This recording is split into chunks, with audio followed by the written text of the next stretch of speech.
I'm Shannon Ogden with your Denver 7 update. Colorado is seeing an increase in confirmed cases of the coronavirus. We now have 363 total. That's up from 277.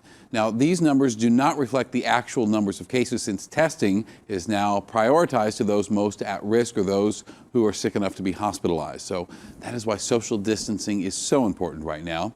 Now, there are 44 patients with symptoms bad enough that they're treated at the hospital, and those patients are in every age group from 30 years old and up. In Colorado, schools are closed, but for some students, classes are already in session online. Remote learning is likely coming to a classroom near you. Liz Gilardi shows us the new ways students are learning. Over here, there's all their tote bins. We know what a real classroom looks like, but what about a virtual classroom? We're having to get very creative on how to recreate our classroom environment at home. Sydney Slivka is a 5th grade teacher for Jeffco Public Schools. This week, she started teaching her students online, posting assignments on the internet and answering questions using a video chat, like the same way she talked with us. I have to try to figure out how what I normally do every day can be put into a Google Doc, or how I can record myself doing something. I try to also preemptively think, what questions are my students going to have? Jeffco students and teachers are sharing the different and innovative ways they're keeping classes in session, using the hashtag JeffcoLearns. What I want you to do today is find 4 different groups of words that rhyme in this book. Superintendent Jason Glass says teachers have a lot of flexibility. They can teach classes in real time or post videos and assignments for students to view later. There's a whole variety of approaches that we're seeing, and frankly, we're encouraging that.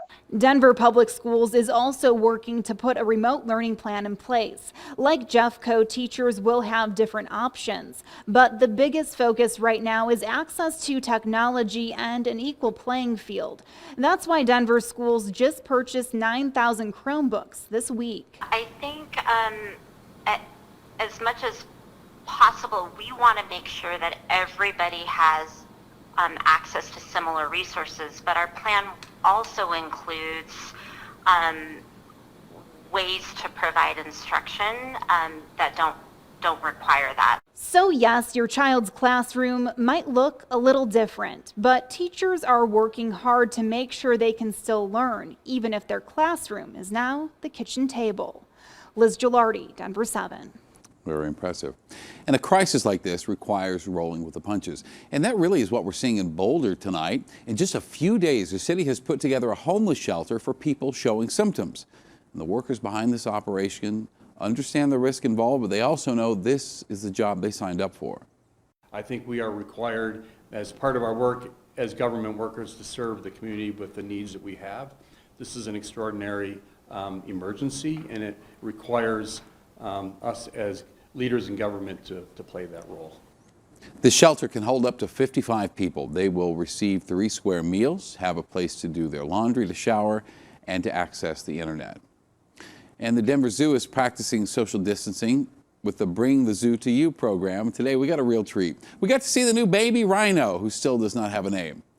And the zoo launched the naming contest. You can cast your votes for one of 3 names: Tali, Juna, or Pemba.